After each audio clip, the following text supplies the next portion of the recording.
Alan Bergstein. And Mr. Bergstein, where are you from? Originally, Brooklyn. And lately? Ended up in Long Island and now in Boca Raton, Florida. What's the situation like here in Florida where there's so much concern about illegal immigration and the Obama administration policies towards both immigration and the Middle East? Well, there's not too much concern on the part of the local population. My concern is the Jewish population here in South Florida. I mean, they are the people with whom I have the most concern about and the most problems with. The immigration situation and the situation with Israel and anything else concerning politics is okay with them as long as it's promulgated by the Democrat Party. Whatever the Democrat Party says is basically extracts from the Bible for them, and they go along with it. Do you feel the Democrat Party exploits them here? Oh, of course they do. And the Democrat Party exploits the Jews, and the Jews are part and parcel of the leadership of the Democrat Party down here, and Jews then are exploiting Jews. How knowledgeable do you feel that the Jewish voters, Jewish citizens are outside of what the party tells them? In Yiddish, there's a term, it's called nicht wissendig. Nicht wissendig means basically willingly not knowing. They do not want to know the facts. All they want to know is what the party tells them to believe in, and that's it. They don't go further than that. They read the New York Times, they watch MSNBC, they listen to PBS radio, NPR, MSNBC, CBS. They do not want to know the real truth. Why do you feel they don't want to know? Because it would be disturbing to them, and it would disturb their lifelong belief that the Democrat Party is the right party and the right party for them. They do not want to hear anything bad about the Democrat Party. What about when the Democrat platform and the Democrat-run Obama administration runs contrary to Jewish and Zionist interests? Well, to you and to me and to other people who are well aware of what's going on around the world, they do run counter to Jewish interests. However, to the Jewish members of the Democrat Party, they do not. For instance, let me give you an example. Before the last elections, at the Democrat National Convention, the idea of putting concern for Israel and Jewishness on the table as part of their platform was booed down, if you remember, by the people in the audience of the convention. It was booed down, and they fooled around and they said eventually, well, they accepted it, which was nonsense.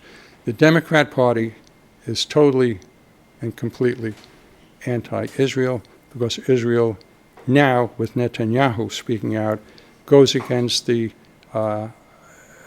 parties giving into and making concessions and accommodating Iran. What do you feel is happening with regard to the U.S. Middle East policy, our alliance with Israel, and the direction that this White House is leading? Well, the United States basically has abdicated the Middle East. We're no longer on good relations with Saudi Arabia, Egypt, Kuwait, and Israel, and Jordan.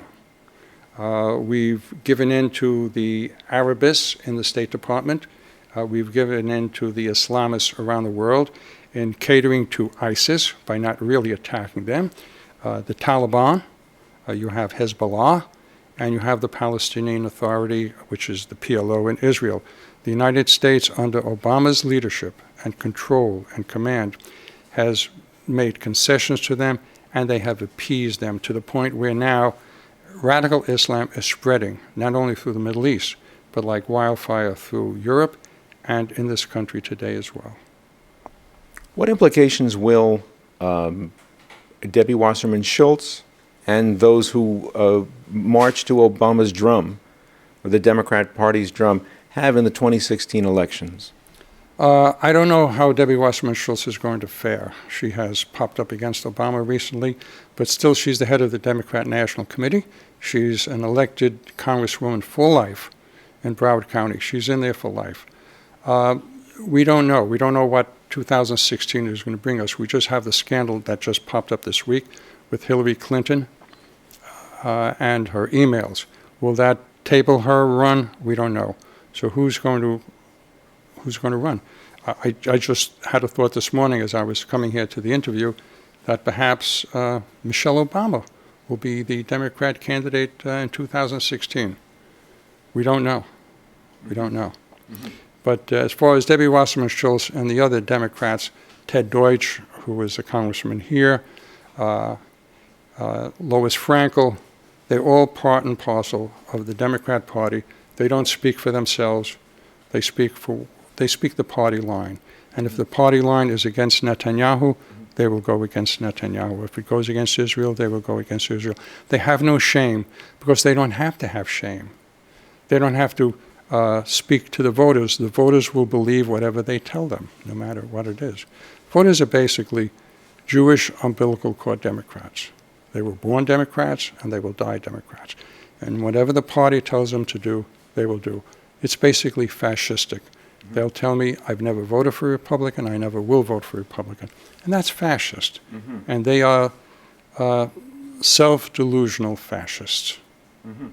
There were many Jewish representatives and senators who boycotted the Netanyahu speech to Congress. What culpability do you feel that they have to their constituents who they profess to be pro-Israel on, and yet they're dictated to by their party? Well, they've never held a vote among their constituents about how they should respond to Israel or to Netanyahu. Take, for example, Ted Deutsch in this community.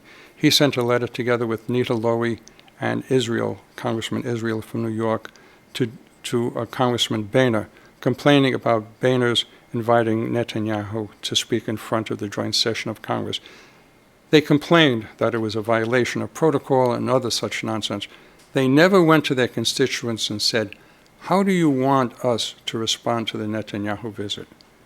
If they had come into their communities, into Delray Beach, into Boca Raton, into Boynton Beach, and asked, then they would have gotten a response from their communities. But they did this not on their own. I would like to say they did it on their own. They did it under the command of Barack Hussein Obama and the State Department. Mm-hmm. What would you like to see the constituents or the Zionistic Americans do to these representatives so that it doesn't continue in this conflagration between the White House and the Knesset? I would like these Jewish people within the communities, New York, Philadelphia, Chicago, and South Florida, the big Jewish populations of this country, to start to speak out. We're no longer in Europe. We're no longer in the diaspora of the European diaspora. We're in the United States of America. We fought for this country. We fought in the wars. We've contributed greatly to this country in the arts, the entertainment, science, medicine, what have you. We should have the feeling that we have the right to speak out. Jews do not speak out. It's as if they're back in Germany in the 30s and 20s. They're fearful of expressing their opinion. They should speak out. They've contributed. Let them tell this country that we should support Israel, because the support of Israel is not just for the support of Israel, it's for the support of this country. If Israel goes, our greatest supporter in the Middle East, our ally in the Middle East, our sole ally in the Middle East, if Israel should go under, and it may very well, then the United States is next, because the tide of Islamic terrorism is going to spread. And Israel is the stumbling block to them. Remove Israel, the Middle East goes, Europe then goes as it is going now, and then we are next. There's no doubt about it. How candidly do you feel members of your generation are willing to recognize acknowledge and resist the rise of the Islamist revolution? They don't believe it's here.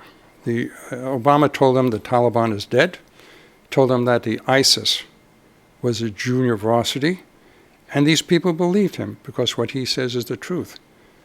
My generation, the older people, the people in their 70s and 80s, were raised on the manna from heaven, which was Franklin Delano Roosevelt. They believed in that party, and this is their food today, the manna from heaven. They refuse to admit that for so many years they've been wrong. So they'll go along with any propaganda that the Obama administration hands them, willingly and willfully. Why aren't people evolving? If these are people who you would suspect had parents or relatives in the Holocaust, what's the connection from the Holocaust to this generation now? Well, if you go into a college campus today and you speak to the 18 to 22-year-old Jewish kids, they don't basically know what the Holocaust is about. They'll just give you the mantra, well, the Holocaust is when Jews were killed. They don't understand why the Jews were killed, and they don't understand the methods of the Nazis. We see the methods today in this country today. Look at the universities they're in. Name me one university, one major university, and all Jewish parents want their kids to go to Harvard, to Yale, to Georgetown, to what have you. Name me one major university that doesn't have a vibrant, alive chapter of the Muslim students? The Muslim students, the Palestinian students. These kids are alive and well in the universities, and they're indoctrinating the Jewish students that Israel is bad, Israel is an occupying force, Israel is an oppressive force, dehumanizing to the Palestinians. And these Jewish kids coming out of the university today are going to be worse than the Jewish kids who came out of the universities in the 60s, because they will be filled with the Islamic propaganda that the Students for Justice in Palestine, the SJP, is giving them throughout the university system. And the SJP, Students for Justice in Palestine, is an outreach, an outgrowth of the Muslim Brotherhood, which Barack Obama has instituted within all of our chambers of government today. The Muslim Brotherhood, members of the Muslim Brotherhood, are well established in Barack Obama's administration. So the Jewish kids coming out, and we like to feel that our future is dependent on these new kids coming out, basically is doomed, because they're not only ignorant, but they're self-hating Jews. How is that tolerated by their parents and teachers? Well, their teachers indoctrinate them. You go into the universities, 95% of the university professors are liberals. A Jewish professor who's a conservative can't get a job. It's a man-by-dog story. If you hear that there's a conservative professor in the poli-sci department or the foreign affairs department of any university, that's a man-by-dog story. They were on them. So these kids come out and they are totally indoctrinated that Israel is bad, it's a capitalistic country, it steals from their neighbors, the Palestinians, it kills them. And people in my generation, many of them down here in South Florida, don't want to know about reality. They want to know about their card games, their golf games, and their pool sessions. They're afraid of being thrown out of the card game and into the pool if they speak out against the Democrat administration. Are you saying that there's social pressure not to disagree with? Enormous. If you go into any community in South Florida, in Boynton Beach, Delray Beach, Miami Beach, West Palm, any community, and you speak to a conservative Jew, he'll pull you over to a corner and he'll whisper in your ear, I'm really a conservative, but I can't speak out in my community because if I do, I'm a pariah and I'm a social outcast. Remember, the communities in South Florida, which I know, are gated communities. And most of the lives of these people are spent within that community with friends and neighbors, social life. Once they're spotted as being conservative, or Republican, once they're spotted as that, they're out of the picture. They could just as well pack up and move out. They're isolated. It's a terrible situation, but that's reality, and I speak reality.